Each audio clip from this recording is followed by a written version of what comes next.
সারাক্ষণ কি রান্না করতে ভালো লাগে নাকি মাঝে মধ্যে বাঙ্ক দিয়ে ফ্রেন্ডদের নিয়ে এরকম ঘুরতে বের হয়ে যাবেন আমার মতন? তো আমরা গিয়েছিলাম খিলগা, যেখানে লাইভ পিৎজা বানানো হয় এবং সেখানে এতটাই ভিড় ছিল যে লাইনে দাঁড়িয়ে টোকেন নিয়ে তারপর অর্ডার দিতে হচ্ছে। এদিকে আমরা সাইডে অর্ডার দেওয়ার পরে চলে গেছিলাম মোমোস খেতে। মোমোস খেলাম এবং এই গ্রিন সসটা দিয়ে খেতে ভালোই লাগছিল। এমনিতে অতটা একটা টেস্টি না, কিন্তু সসটা দিয়ে মোটামুটি ভালো লেগেছিল। তারপরে চলে গেছিলাম চা খেতে, এমনি হুদাই ঘোরাঘুরি আর কি যারে বলে।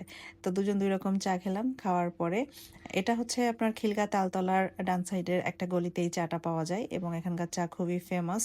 অনেক ভিড়, মানুষ দেখলাম লাইনে দাঁড়িয়ে সবাই চা খাচ্ছে। আর খিলগাতে যাব, আচার কিনবো না তা তো হয় না। তো এখানে আমি আচার খুঁজছিলাম, হচ্ছে কদবেলের আচার পাইনি।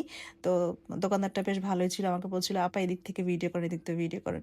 আর শেষে সে একটা রিক্সা নিয়ে নাচতে নাচতে একটা আইসক্রিম খেতে খেতে বাসা চলে আসলাম। আজ এই পর্যন্ত, আল্লাহ হাফেজ।